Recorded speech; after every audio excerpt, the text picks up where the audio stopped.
Hey guys, it's Corey here. So I thought I'd do up another video. I haven't done one up for a while, I know, and I thought I'd talk about this new project that I've come across here in the I've been working on for the last year, and it's called Open Free Map. Now I got inspired by this guy on YouTube who has a video about it's titled "Free Maps for Any App." Replace Google Maps today, and so on. And what he started talking about was this Open Free Map uh, application or tool that's online that you can integrate into a website and run the map software for free, which was very intriguing to me. And the reason why, and this is mainly for people that are probably trying to run a website with a map in it, and they get a lot of heavy traffic on that map. And I would say like some industries and businesses that might be using a map on their website would be something like the real estate industry, because they put a lot of houses on a map, and the other one is transportation industry as well, because they do a lot of routing, especially the trucking industry. And like we use maps all the time for routing in North America.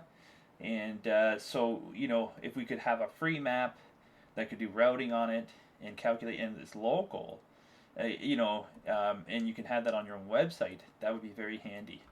And so, yeah, like that was what intrigued me about watching this video, because it's free maps. And the only thing was that he talked about that he didn't fully go into was the ability to draw routes and so on the map. And it was questionable too as to whether or not to find addresses at the beginning.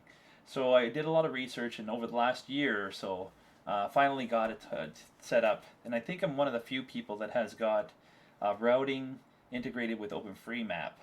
I don't know anybody right now that has done it, and I wanted to do this video up to kind of show you what I have done and my tech stack so far, and to give you an idea of what the process is like.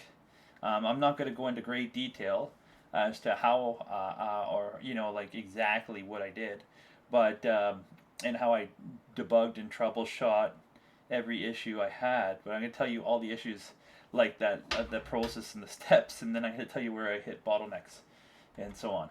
So, like I said, there was a year-long process for me to figure out. But with this video, I think that somebody else could come along and get it done quicker. I am considering to open source, open free maps, or at least not their thing, but my configurations for it, for routing. I wanted to give credit though to the guys that started up this idea and have been working on it for years. There's a guy named I'm hoping I get his name right, is Zolt Arrow, and another guy that helped out as well, who has Map Tyler, which is another tool. There's a guy named Michael Berry. He was he made it possible to generate the tiles in 5 hours instead of 5 weeks. So yeah, he did a lot of help too, and so our tech stack, if I can show you there, we use MapLibra.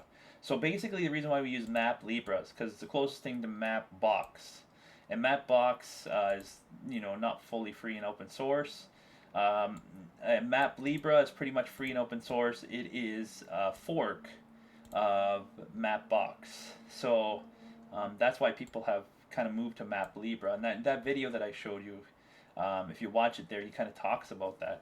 So so if you're gonna make an open map, you got options to use Mapbox or MapLibra or something else. I use MapLibra because of the fact that it's free and open source. So that was one reason. So the other thing is, so that's my stack there. So open free maps is the images. MapLibra is the box that the images sit in, and then you've got a nominatum, which is your database from OpenStreetMaps, and basically this database is your address database for geocoding. So it's got the coordinates tied to the addresses. in this database, and it's about 200 gigabytes or so. And then you got to index them, and it expands to over 1 terabyte. I think it's like 1.6 for the whole world, and you can only choose, or generally, like speaking, you should only choose one version of the database and the map as well when you do them, because you cannot download every year that there's been a new map release, because there's over a petabyte of data, and I don't know anybody that's got a petabyte right now, and so you got to be conscientious of that. And just remember, this is a world, right? So a world requires you to have at least pretty much 2 terabytes. I have 2.2 terabytes, I think, on my drive, and I am 60 gigabytes of free space. So I think, you technically want to have 2.2 or more terabytes of space, I guess, to do this. You probably could get away with 1.9, but it's debatable based on the fact that if you want to set this up, I found it way easier to set up with a desktop operating system. So I'll just tell you the process of what I did to get this set up was to download Linux. Then you download open free maps, or download and install Linux on your computer. I would recommend you use for a desktop application with it, but you got to get Linux server. Okay, don't just do any other one. So download Linux server operating system.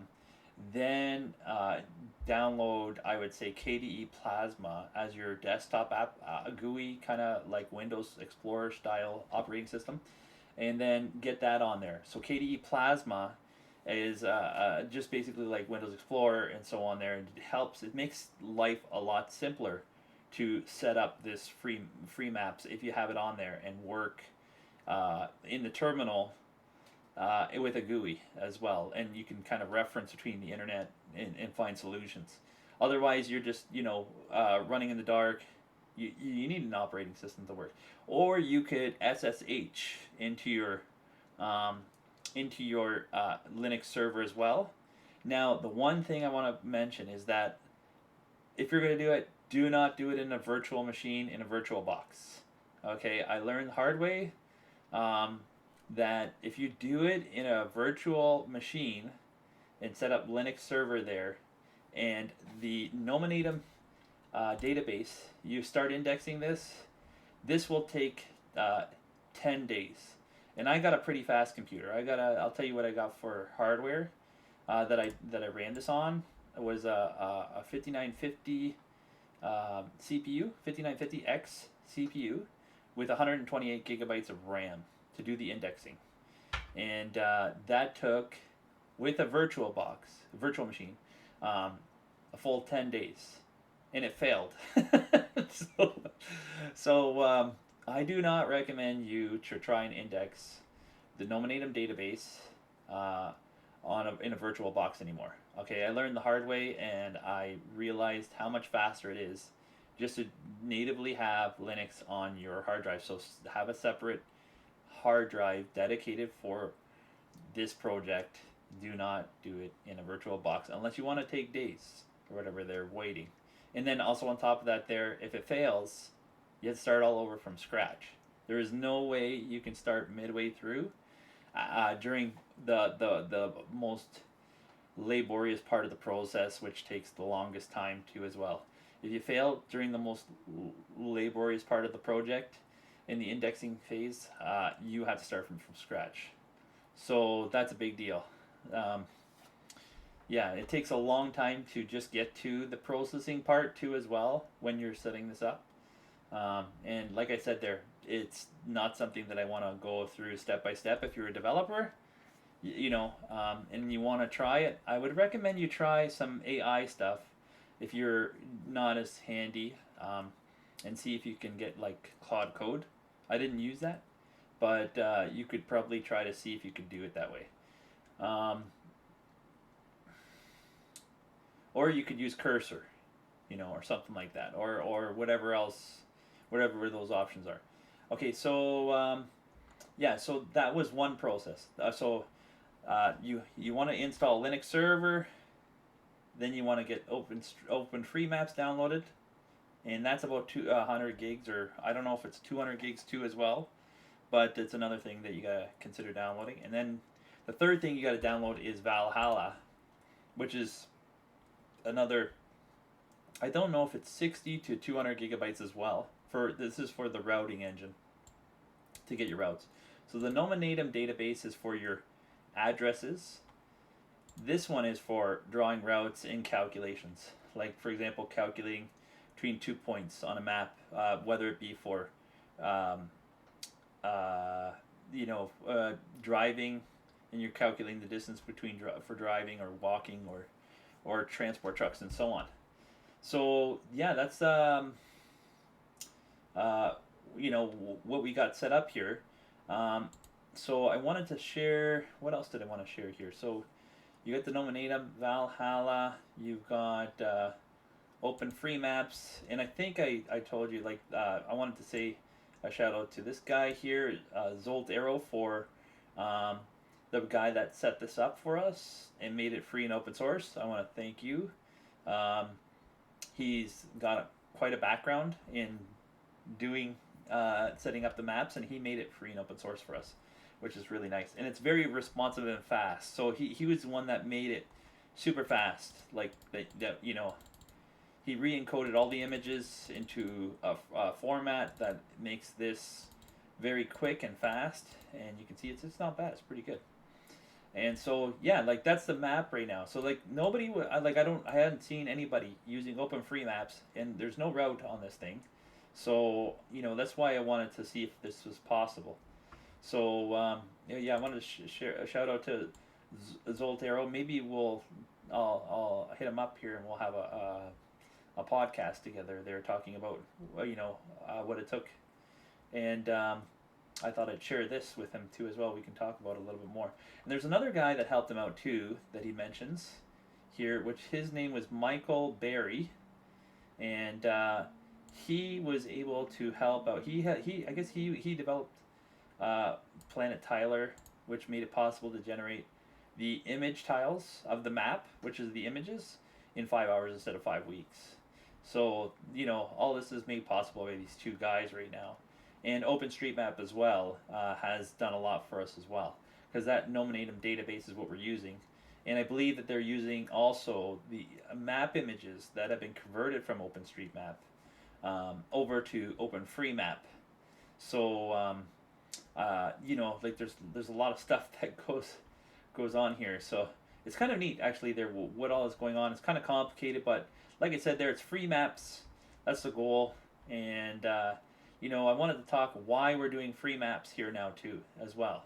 So if you go to Google Maps, like let's say if you're a realtor or in the transportation industry and you want to map for some online services, like to plot, either houses for your real estate that you're selling, or if you wanted to be something like a realtor.ca style website where you have people, like thousands of people trafficking on the map, and you need something fast and responsive.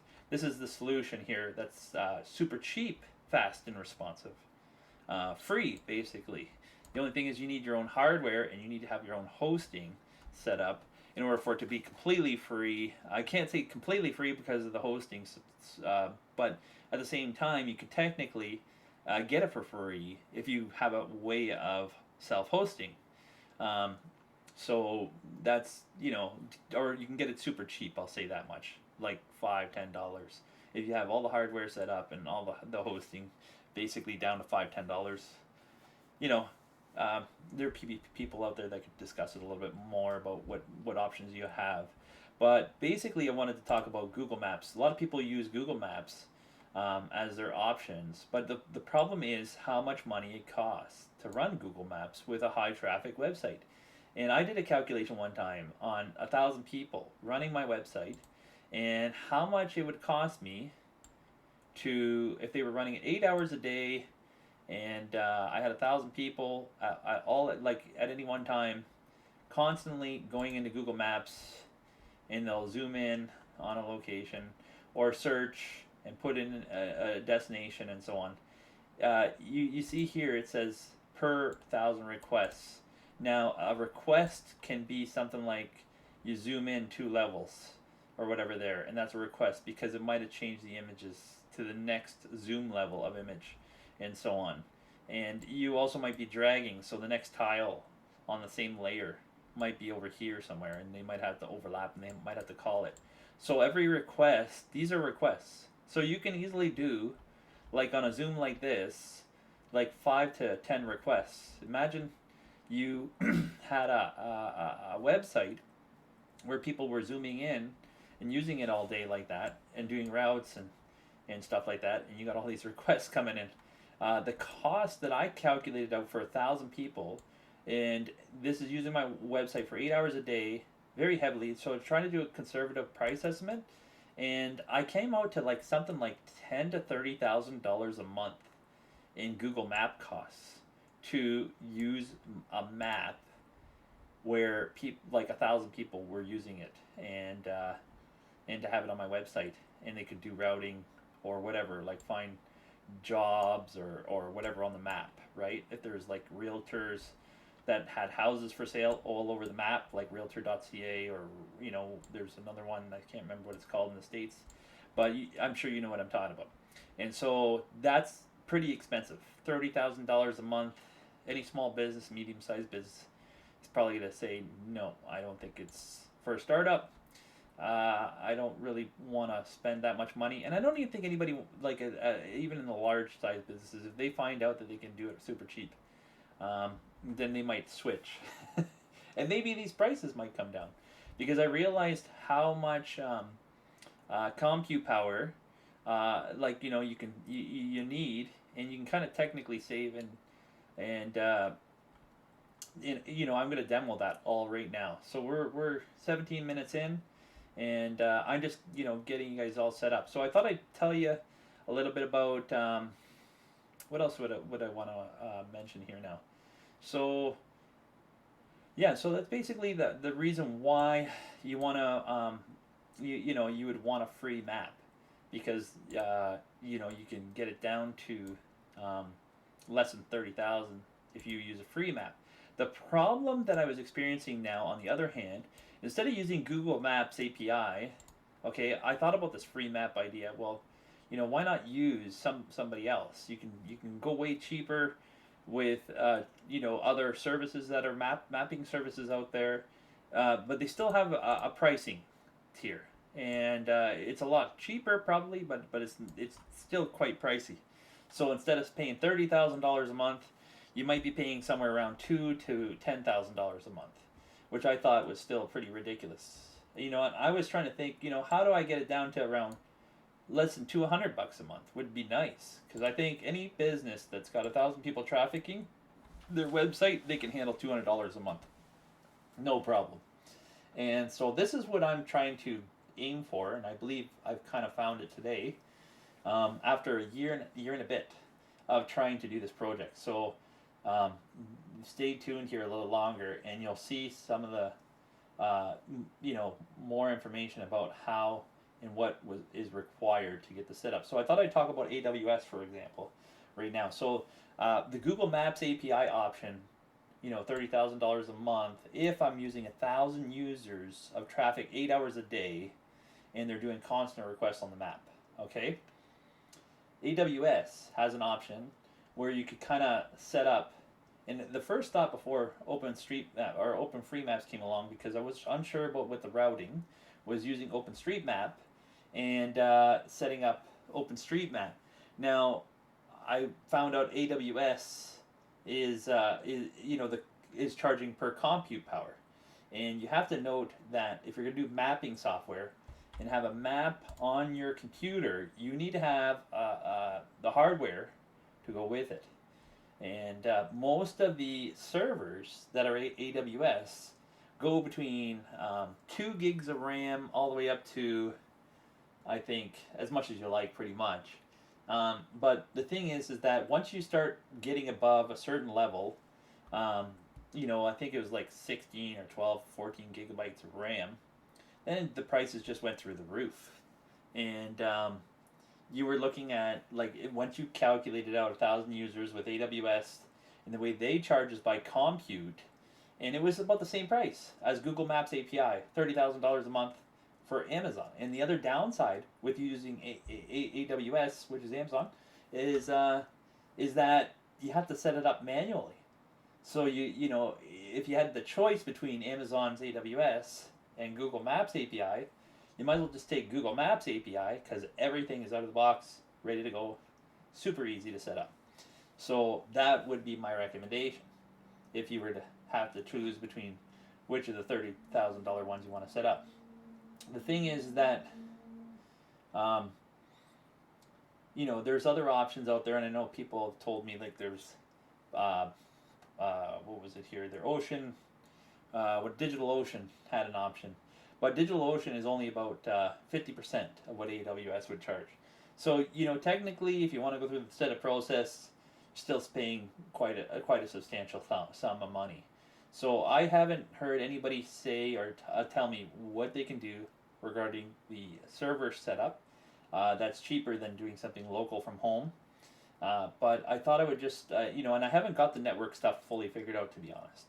I got the hardware side fully figured out, but the network side we haven't done any stress testing on the network yet because I'm operating and running from home, and I haven't, I'm trying to avoid paying anything for this setup, right?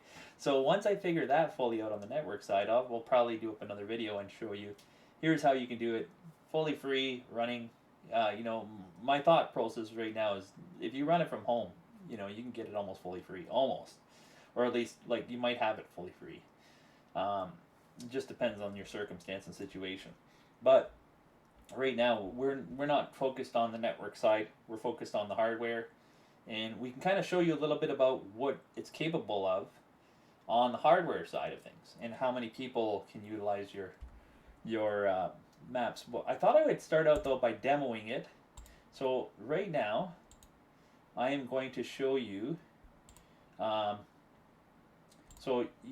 you can see on the map there. So basically, I'm going to show you. So I've kind of designed this little element right here on the left hand side, and I showed like how I got it set up and so on there. And there's 3 different aspects I mentioned earlier. There's the tile images, the geocoding address database, and then there's the routing, right? Valhalla is what I use there for the routing. And these 3 things need to run together in order for it all to work.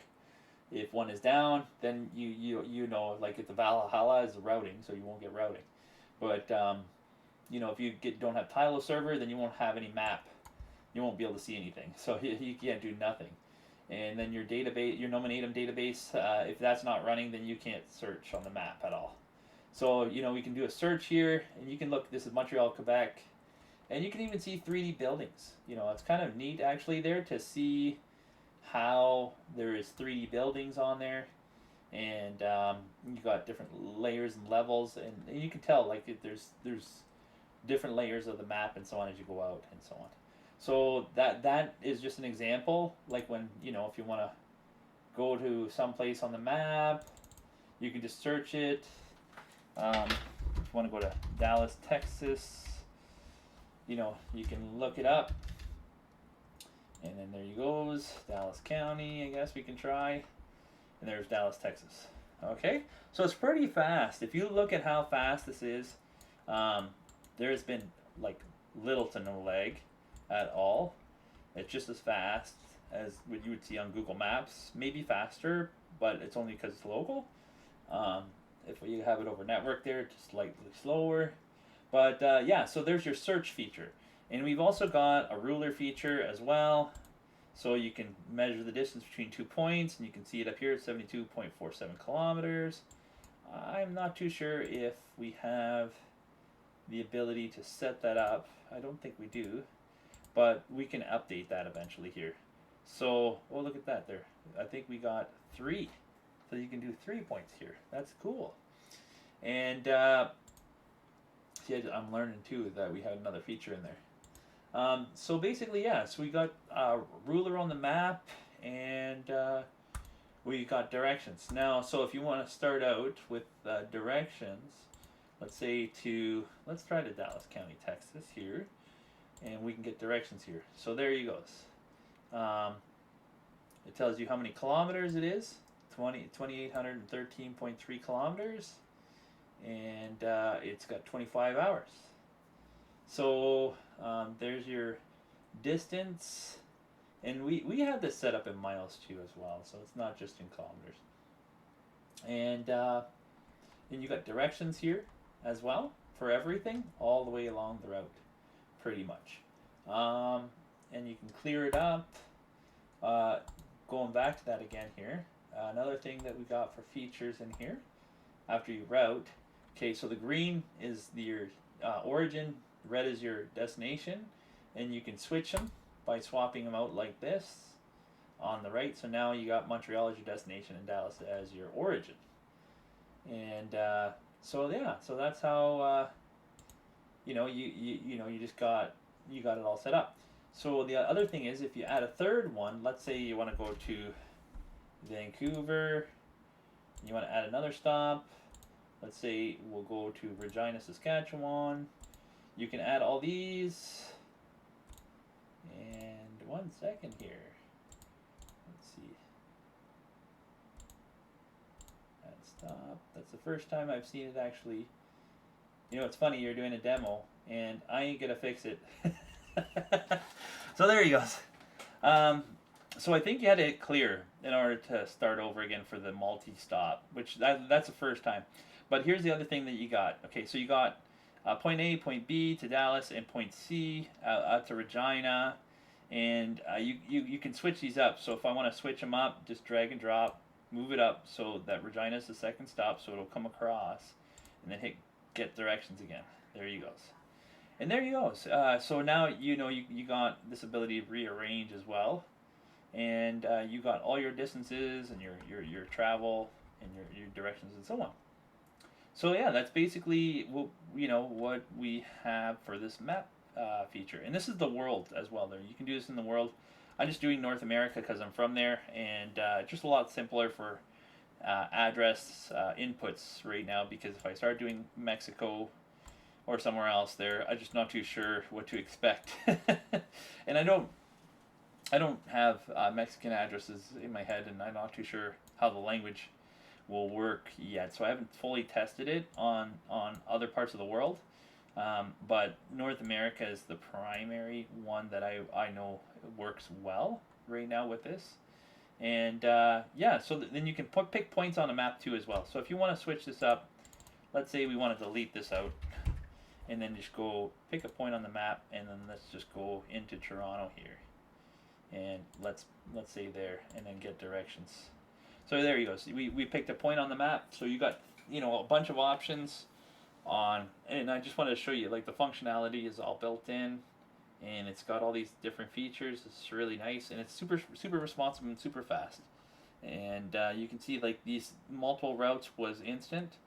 So yeah, that's why I'm saying that this is a really nice, interesting setup right now that could save a lot of money for anybody that's running a website with lots of traffic and a map. So we can clear it all up, and then so that's basically it. There are some other, like, little features here that you can do some research on, and you've also got the routing in different ways as well. Like if you want to do it by walking versus a bicycle and trucks, motorcycles and bus, you have all those options too as well. And I've tested them out, and they're all working as well, which is really nice. Now I'm gonna say with the trucks that it's not 100%, but it's better. It's the second best one out there right now for routing. I think there's another one that's better, but the one difference is that this one is constantly being updated. These guys are motivated. Valhalla is the routing engine.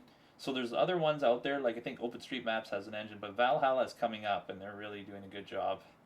and there's a few other ones there. So I could swap this out too as well and put another engine in there just to see. But this is like my first time setting up, and yeah, so that's pretty much it so far. So like that's what we got. So just to give you an idea of, I've been doing some stress testing on how many people could use this. I thought I'd re-mention again now for the stress test what I have for hardware. So I have a 5950X CPU with 32 gig stick of DDR4 RAM on that computer. And I guess I could say that you need also an NVMe SSD, I recommend, or any SSD. So from my understanding, they do mention that it may not or might not work with an HDD drive. So be conscientious when doing this that you also need to consider your hardware setup as well. So the hardware setup again is, generally speaking, I would say if you're going to do the indexing, then you definitely need somewhere around 128 gigs of RAM. I'll tell you, I started out with my hardware originally was Ryzen 7 5700X CPU, and I had 64 gigs of RAM. It didn't work, and that was just for North America, and it took a long time. And then I also did it in VirtualBox, which is another problem. I never got it to work in VirtualBox. So right off the bat, I want to re-emphasize that do not use VirtualBox for indexing. Do not use it to set up this stuff or whatever there. If you're going to use VirtualBox, I still have yet to do it, to copy this into a virtual machine after you've indexed and see if it works. Because right now I have not set it up yet like that yet, so I don't know, but I'm going to guess it's going to work. It's a lot less resources after you've done the indexing that's needed. So if I actually publish this, I could share this with the public, what I've done, and then they can decide what they want to do from there and reconfigure. Basically, all you're going to do is decide on how you want your search box to look.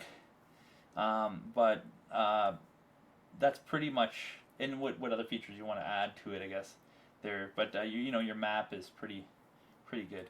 What else can I say here? So yeah, so you need, when I attempted originally, I attempted with the 5700X with 64 gigabytes of RAM. It never worked. And it takes days.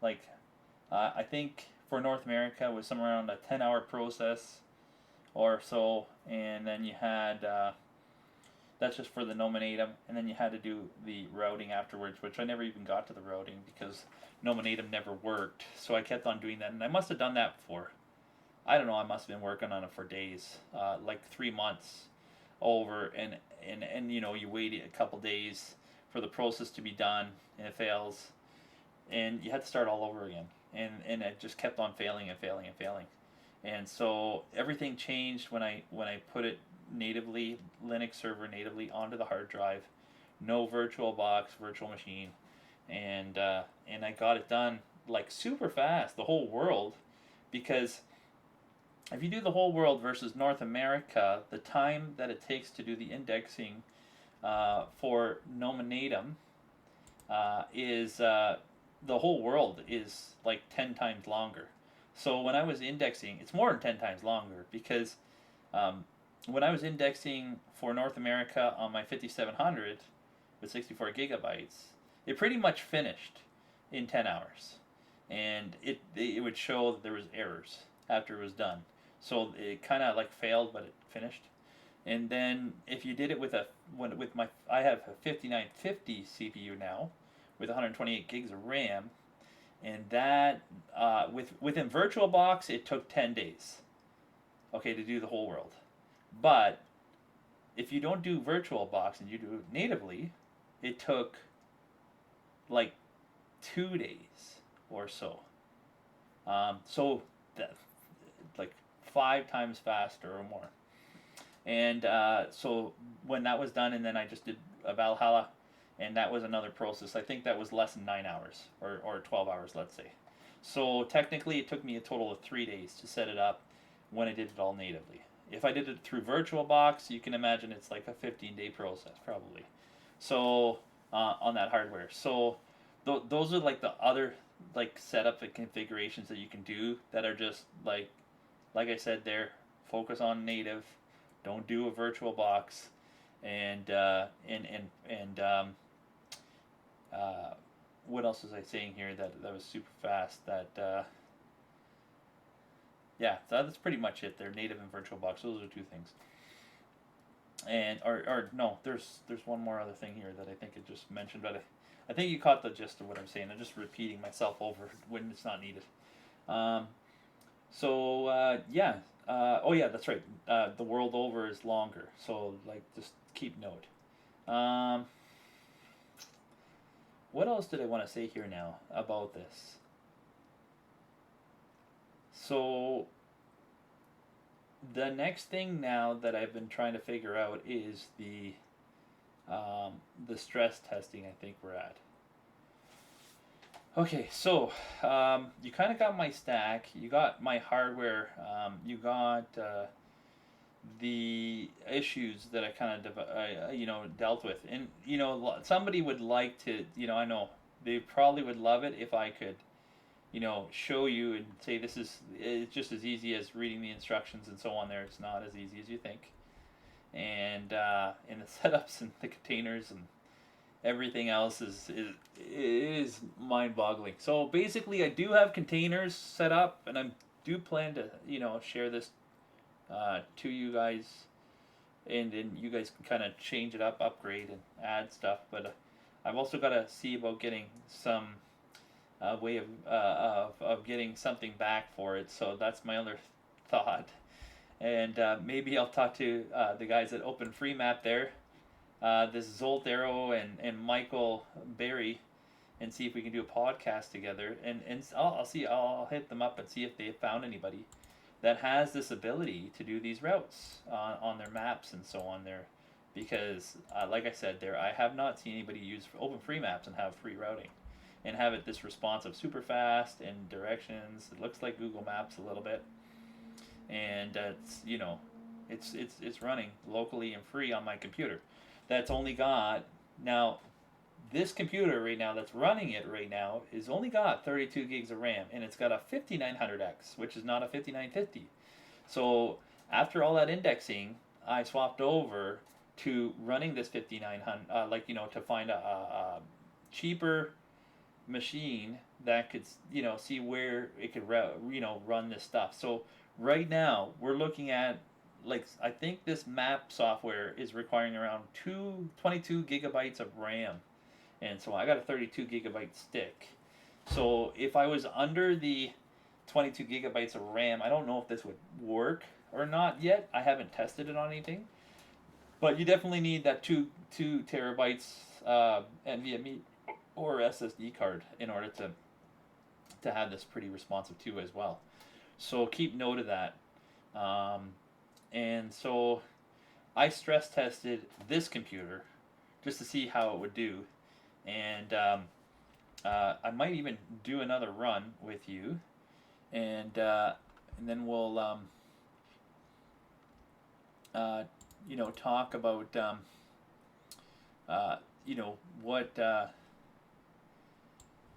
we'll talk about the next thing there next, like as to what the results were like, and I'll give you an idea of what stats we have and possibilities and what could work, how many people could use it at one time, and so on. So let's get into the stress test talk. Okay, so this is my stress test, and I guess I'm not going to rerun this over again for you. But basically what we did here, and I'll just give you an idea, is if you look here, this is concurrent requests. This is how many people are using it at the same time, and what its status is. And it says it's running fast.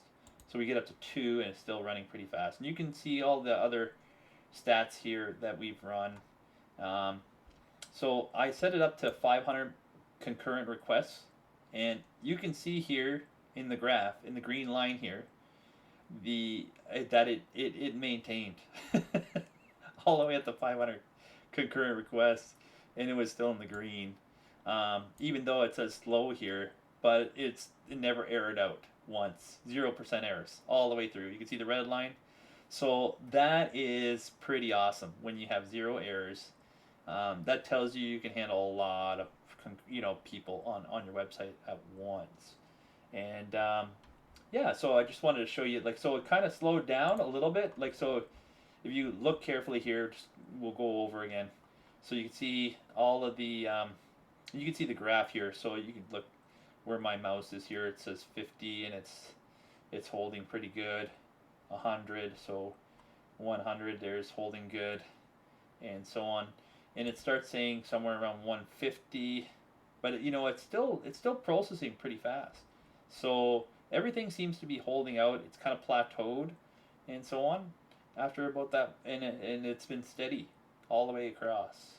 So that tells you that your server should be able to hold, my server computer should be able to hold easily 500 at the same time, right? Requests, and still be able to perform pretty responsibly. And that's just on the hardware side. So that's pretty good. Everything's like super fast. I'm trying to see here what I could share with you here. So I'll give you the stats here of what I have here. So let's see if we can show you a little bit more information here. Okay, so here is my hardware. So I got CPU. Oh, it's not. That's not correct. Sorry there, guys. That is 5900X. So that is 12 cores, 24 threads. And I do not believe it's 3.4 to 4.9. I think that's probably somewhere around 3.2 to 4.2 or something like that. Anyways, and then there's just a 32 gig stick, 2 terabyte NVMe, and it's got Linux with Docker on it. And it's got services under test here. There's a tile for the images, and you can see what format they're in, PBF. So that is the format that makes it super fast for the internet, especially. That is where I've been reading up on that PBF style. And nominatum, address search, and Valhalla, driving route computation and distance calculation. So that's that. And then your kernel configuration.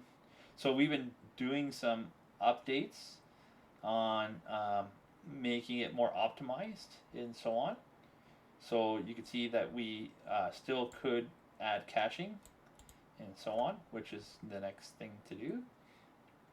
But this is without caching. So keep note here that it's running without caching. So that means that it is doing it raw every time. So it doesn't have a memory to remember the last one. So that's nice, because in that way, you want to stress test without cache. So what do we got? 28 concurrency levels tested, 10 seconds each. Every user session does geo search, load 48 map tiles, compute a driving route, and so on. Okay, so there's your stats here. We kind of showed them already. And then your key performance metrics. Okay, so your peak throughput, okay, is 420 RPS. Okay, sustained throughput, 400 RPS. Error rate, 0%. Unbelievable. This is really good. Timeout rate, 0%. Breakthrough point, not found. Still stable at 5. We haven't even found the breakthrough point. Actually, I think I got to rerun. So based on that, which is kind of neat, but that's pretty good. So I could do another test here, and I probably could do, let's do 750 if I can do it. I don't know if it's going to let me. Okay, let's see if we can do 700.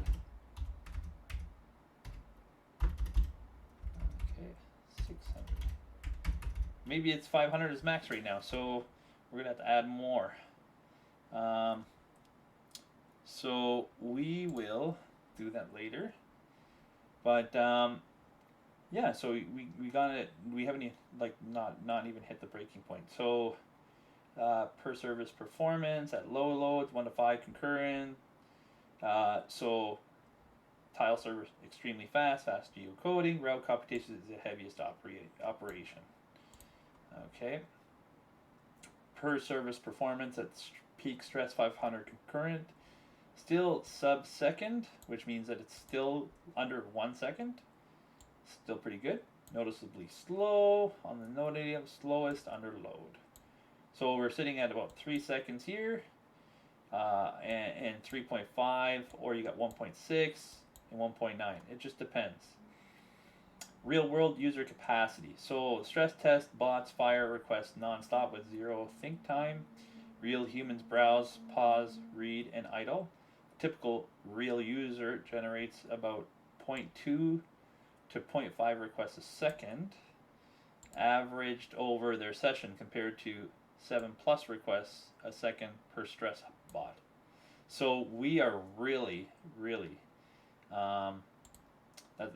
we're putting it under load. Estimated simultaneous real users.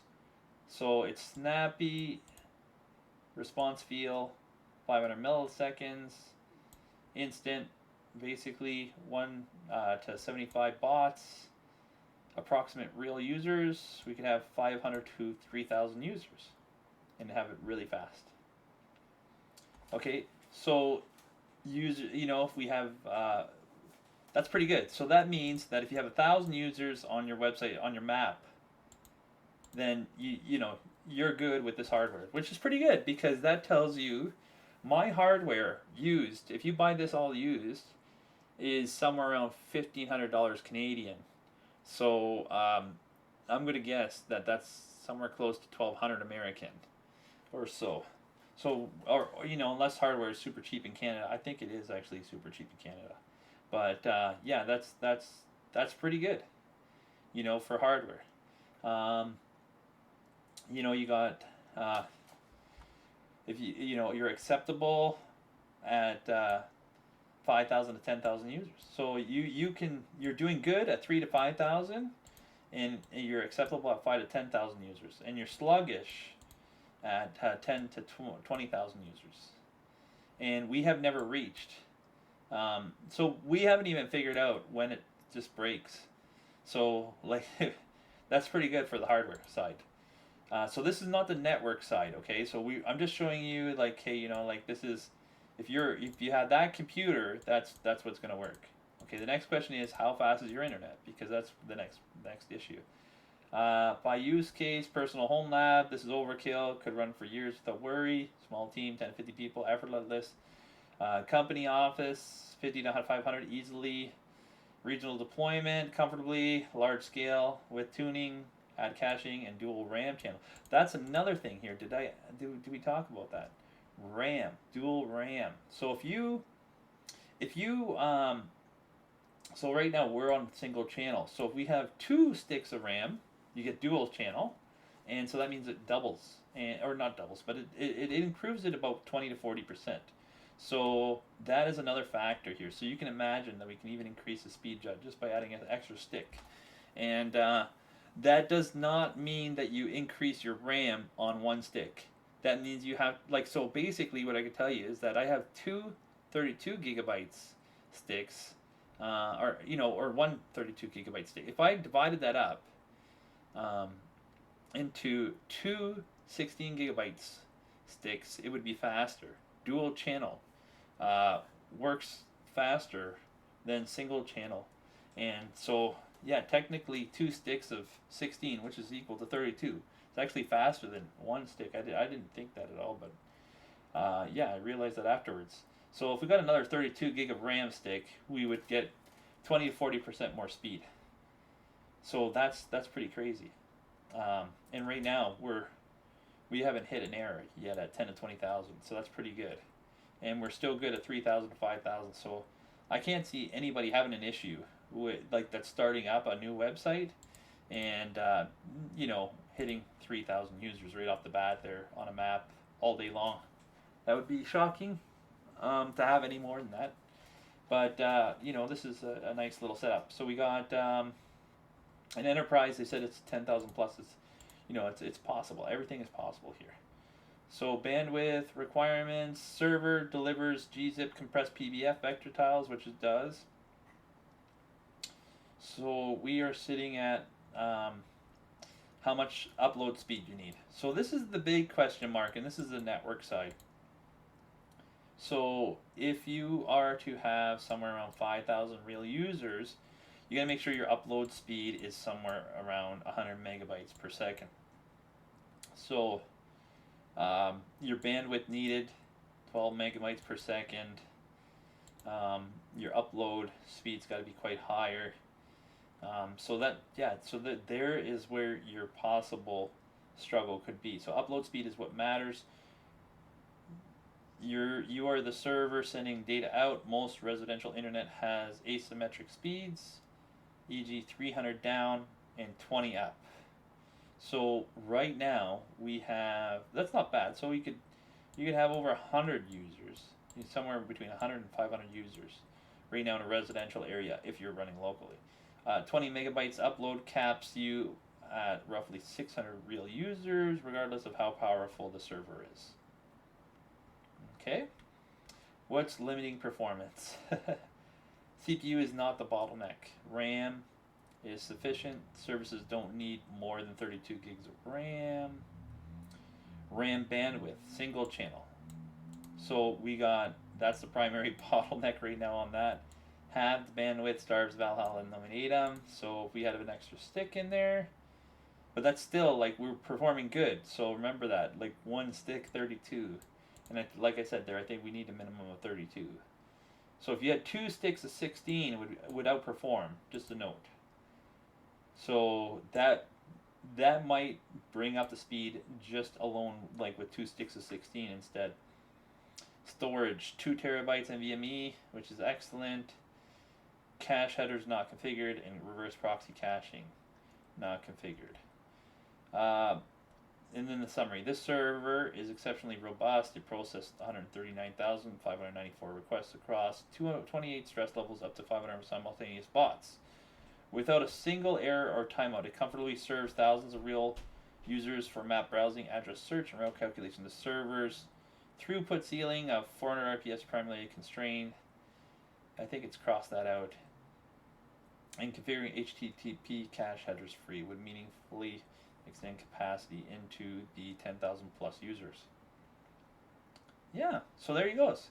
So now you know, based on this information, that if you have a computer that's less than $2,000, and you might even so this is another thing too, is I'm using DDR4 RAM. I have a DDR3 with 32 gigs of RAM, and it's got a 4790 Intel for i7 4790, and I'm unsure. And the problem I have with it is because I would like to run it on there just to see, but I've only got 1 terabyte SSD, and it's not NVMe at all. It's just a regular SATA. So that is another one. But the problem is that I'm gonna have to find a 2 terabyte SATA, which there are not too many around, and it's still very expensive. So that is my challenge right now, is to throw this all on that computer to see if that would work. And I know that would be dual channel as well, but the thing is that it's not DDR4 RAM. So it'd be kind of, and it's not the same CPU. So the cores on the Intel one, I am unsure. For 4790, I'm pretty sure it's probably down below the 12 cores, so it's probably 8 to I don't know, I couldn't even tell you, 8 cores and 16 threads maybe, so it might be half of this, and it's probably 2 point something to 3 gigahertz maybe if it's lucky. That's probably where it's sitting. So that would be another little stress test that I will do eventually. But I wanted to share the results here. So we're pushing an hour into this video, And I hope I gave a lot of information on any help that you might need. I wish I could help people, but I'm so busy right now. I'm just trying to get myself off the ground in software as well as a side thing right now. And just thought I'd share these videos out to show, hey, like these are other ideas in software. And, I really have enjoyed trying to set this up. It's been a big project. Like I said there, it has taken me almost a year to figure out how to do this. And it's a combination of hardware. And I kind of given you like all of the details, I think, in this video of what you need to do the indexing, if you want to do it that route, or I've already done it all. So you don't need all of that 128 gigs of RAM if you are just running the map. But in order to get the map, you have to index. So somebody has to do it somewhere, and it's like I said there. You need. I would recommend, like if you're going to do this process, like for the indexing, you should have a 4 terabyte NVMe drive or SSD drive to do it all on. Do not do the indexing. I don't think you're really pushing it if you do it on a 2 terabyte drive, because you don't know when it's going to stop and whether it'll stop. Mine stopped 60 gigabytes before it maxed out the NVMe drive. Like, oh no, I shouldn't say that. It stopped. Well, basically, I did the transfer over. Actually, I shouldn't even say that I didn't do it on my 2 terabyte drive, the indexing at all. But, I did the calculation after, and I'm like, oh my god, I only got 60 extra gigabytes left if I transfer this whole operating system. So I did a whole lot more stuff than you can imagine here, because I went through the VirtualBox. The VirtualBox failed. Then I did it natively, and the native stuff was on a 4 terabyte NVMe drive.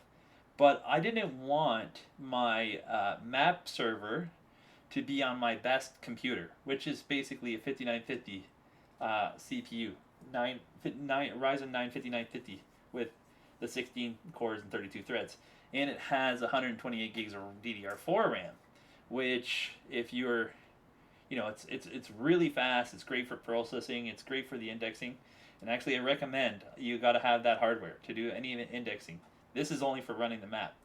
If you want to do the indexing, then you gotta, and to get the map, you need to upgrade to something like a 5950 with 128 gigs of RAM, and that's a challenge, because you could probably do it online on some virtual thing, but then you'd be downloading forever, for days, if you don't have a fast internet speed.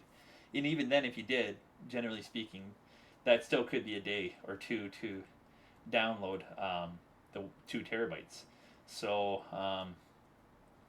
so there's a lot of challenges here to try to figure out how to do this and how to go about it, and that's why it's taken me about a year to finally get this set up and so on there. And so that's my story right now.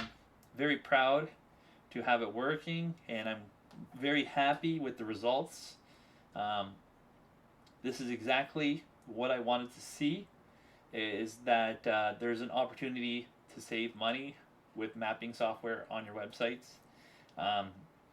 The next thing to talk about, and you guys can put it in the comments if you want, is options on running something like in a co-location center, which is what I would say to do, or to do this some other way, and hearing what people have to say about how they can run their setup.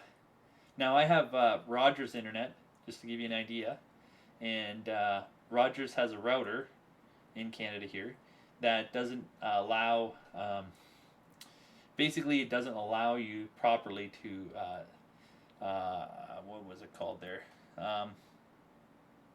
Connect to the internet properly and set up a website properly. I had to use something like Cloudflare, a tunnel to kind of get through.